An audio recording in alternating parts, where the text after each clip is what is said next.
Hey everyone, in this video, I want to share 5 reasons you should use stems on stage for tracks. Now, what do I mean by the word stems? Now, often you hear it referred to as stems, multi-tracks, but when you use backing tracks or perform with tracks on stage, I essentially mean keeping your tracks in a format that you have individual separation over your tracks, as opposed to rendering those down together to where they're just one stereo mix, for instance.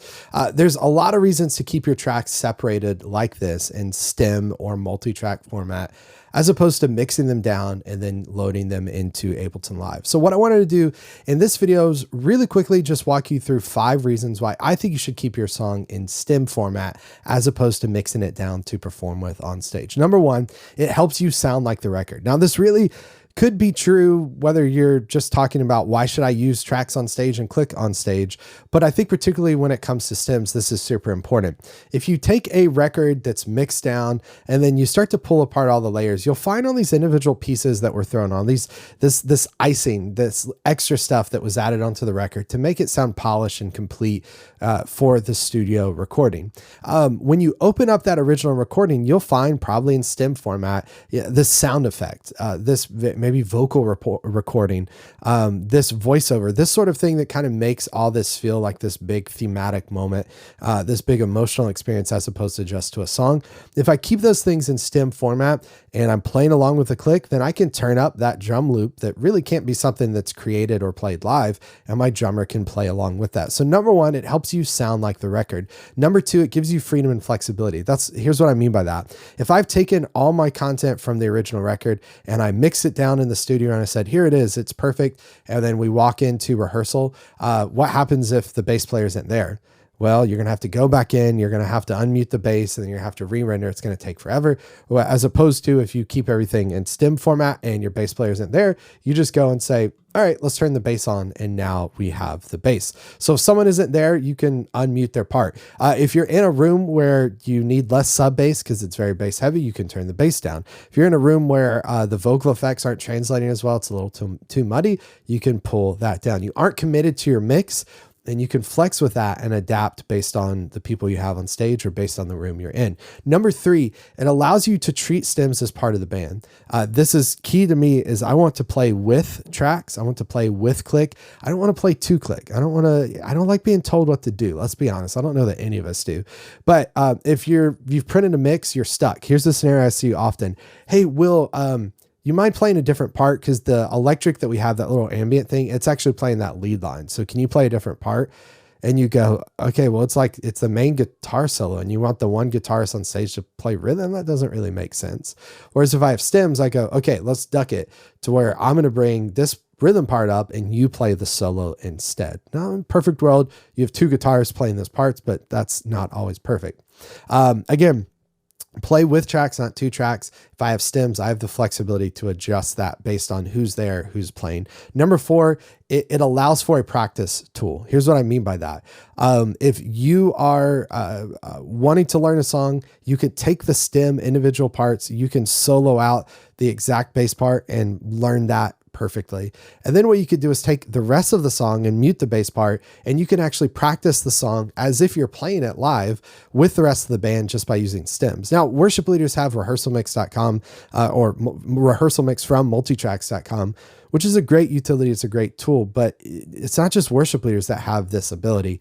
Take your stems, your multi-tracks from your studio recording that you have, and you can render out the individual parts with a click track so that people can learn it and hear it. Then you can render out the full mix minus their part. It reminds me of the old Jamie Aebersold play-along tracks that you would get as you would play and learn a song. It's a similar thing. It's like a play-along practice rehearsal tool.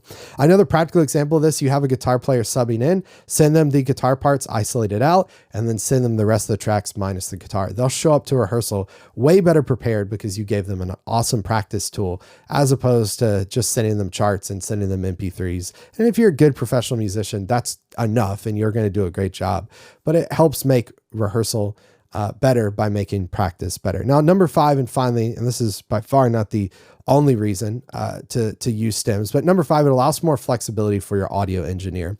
If I have multiple stems. I have my parts separated as opposed to a mix down, and I'm using multiple outputs using a audio interface. Then I'm able to send those outputs to the audio engineer. So based on the room, like we talked about earlier, we could pull the sub bass down, we can push the pads, we can turn percussion down. If it's in a particular kind of ambient low part of the song, and if everyone's just responding and the room just feels like it needs a little more pad, if we have separate outputs, the audio engineer can push that. If not, if it's just one giant mix, then when they push tracks to be louder and the shaker or tambourine comes in, guess what happens? Psh, just blows everyone's eardrums out. So I think if you're going to use tracks on stage, you should keep them in stem or multi-track format so you have separation, as opposed to committing to a mix down of your content. Now, if you're looking to use tracks on stage, whether you're a beginner, you're in the middle trying to figure out the best way to use Ableton Live, or you've used Ableton Live for free for a long time, I have a bunch of free resources that I want to share with you. These are free resources that are created from resources that I charge hundreds of dollars for, that you get completely for free.